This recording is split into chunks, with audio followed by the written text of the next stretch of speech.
So, hey everyone, thanks for being here tonight. I'm Iskandar. I work with the privacy scaling explorations within the EF. And today I want to talk about AnonKlub, anonymous proof of Ethereum address ownership within an anonymous group.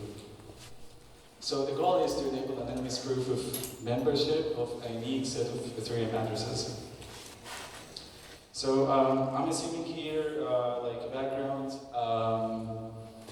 I'm assuming you've already encountered one of these terms already. ECDSA, for example, which is elliptic curve digital signature algorithm, and that's based on SIGP 256Q1 signatures required for Ethereum transactions. And also you're familiar with ZK snarks and knowing it's a way, or it's a cryptographic primitives to prove a statement without revealing the whole knowledge. So if you have this already, you'll be fine with the whole talk. So why we're interested into ZK CDCA, why it's interesting or important? Right, so I think one of the main or interesting examples would be airdrops. Like nowadays, or usually the airdrops are, you have a list of addresses, the people who can claim the airdrops, and they are, for you, if you want to claim your airdrop, you have to demonstrate your inclusion in a Merkle tree of addresses. So that breaks your anonymity. And using ECDSA signatures could allow you to have some anonymity into this, where you just send ZK proof of knowledge of a signature that corresponding to your Ethereum address that proves that you're part of a Merkle tree of the airdrops owners or claimers. And the other applications would be anonymous chat groups, anonymous voting, anonymous mixers, anonymous NFTs. So the main common thing between them all is the need for proving that you're part of a group, and that needs like a proof of membership and a membership of a group. So in the context of Ethereum, that would require you to prove the ownership of an address within this list. So that comes to, you wanna prove that you have this address that belongs to this list, and then you're gonna use the ECDSA signature. But the problem here is ECDSA signatures outputs can recover back your public address. So then what we can do is that we can put this in a snark. So then we can prove via having a signature that I have this public key that belongs to this list of addresses within the snark, and the outputs of the signature would be private inputs. So the challenge is, so ECDSA is snark unfriendly, and this is because of the depending curve ECDSA is depending on. So the snark-friendly protocols, depending on, like for example, PN254, which, as you can suggest from the number, it only supports the maximum, or like nowadays ZK snark proving systems have a maximum number of registers of 254 bits. But in this case of ZK snark, it needs a little bigger space. So it needs because depending on SIGP and SIGQ elliptic curve cycle, 256K1. So if you have noticed already, there are two bits difference between both. And these 2 bits could create, or will create, an overflow and what's called Random field arithmetic. And in order to resolve this, imagine you want to tweet an old Twitter and you have restricted to some number of characters. So you'll have to split your tweet in different tweets, etc. So that it's annoying and requires much work. The same in the ZK stuff. So that will have burden of adding much more constraints. Correct.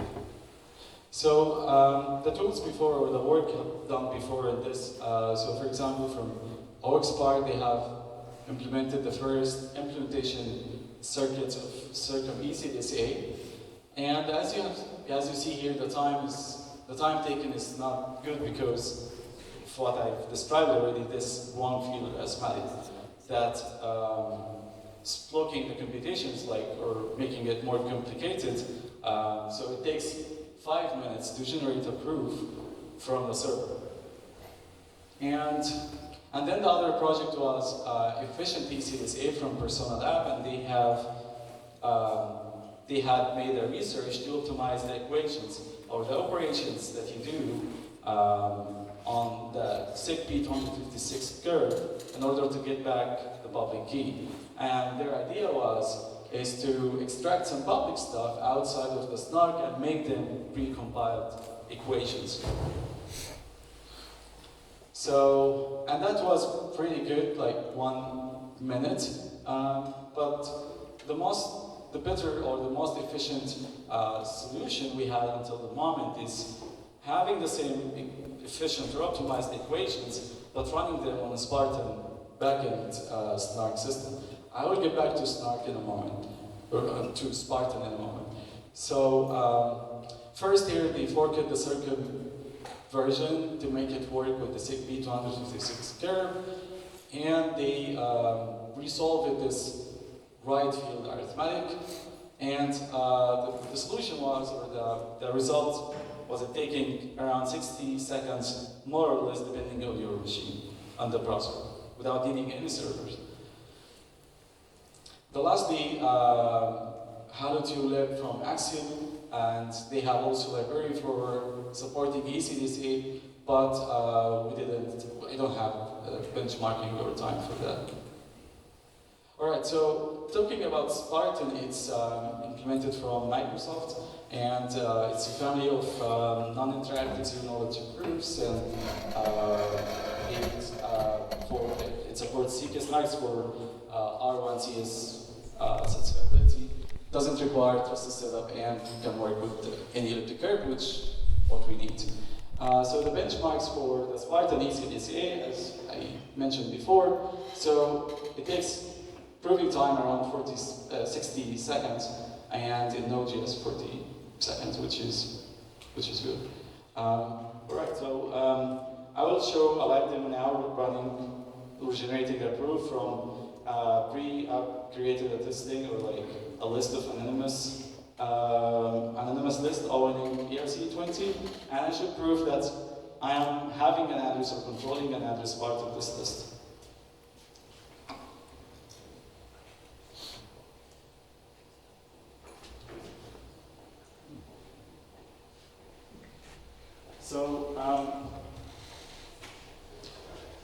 So I have already connected to my wallet, and I'm gonna go to proof, and then I have two options.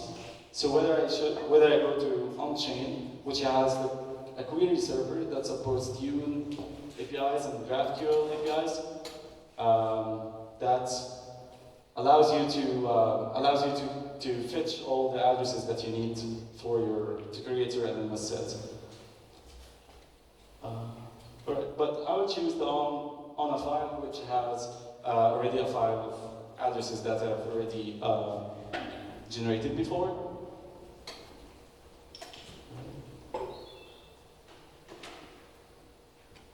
So, as you can see, this is a list of addresses owning ERC20 with a specific range, and I have an address with this list already. So I will start first preparing a proof request that will start by creating a Merkle proof or a Merkle tree structure, and including all the members within the browser. Doesn't have any server.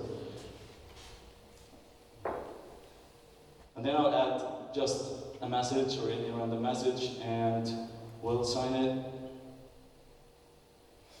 So now it's like creating the tree, and it's done. And Like the notification here, it was an old message before saying that we were using a server, but now we don't use any server with Spartan ECDC. Yeah, I can now submit the proof request. So it takes around, in my machine, around 40 or 50 seconds.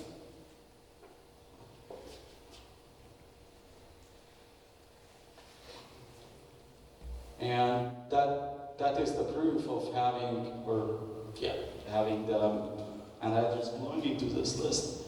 And I can download it so you can take a look. I mean, it's a big number, very big number. Okay, so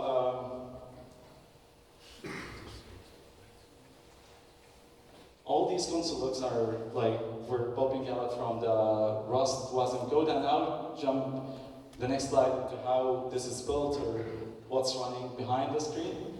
And what I can do now is using this full proof and verifying it from Spartan 2. So I would click proof or verify the proof.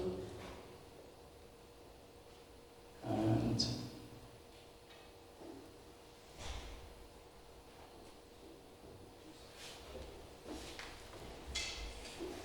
yeah, I'm not sure if you can see it really or not, but this is what I'm looking for. The UI is not implemented yet to show it in a prettier way. But the verification result is true, that I have, that my address is with this list.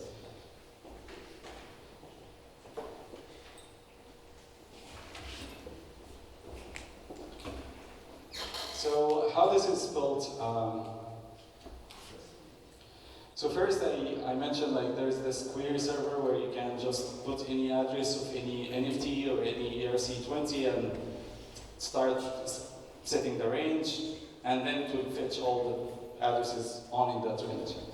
And the main crates or the main components running in the browser is the Merkle tree Rust crate, which we had forked it, and we had made it built it in a WASM code that you can run, that you can use it to run in the browser. And actually for this part specifically, we have tried to use the JavaScript implementation or the TypeScript implementation for the Merkle tree, called the incremental Merkle tree from Semaphore. And the results were really, really different and bad. So for the TypeScript implementation, it took around 1 minute to insert 1,000 members, each 1,000 members in a tree. So the construction of the tree in the browser took around 32 minutes overall, which was bad. But the results with WASM code was significantly very fast, just in 4 seconds or something. 32K of members in the tree were created, and yeah, it's awesome. And the other main component is the Spartan ECDCA crate, and it's the same. We had a fork, adding some WASM needed functions, and then having the TypeScript WASM package. And this TypeScript WASM package has web workers, if any of you are familiar with web workers. So they work in separate threads.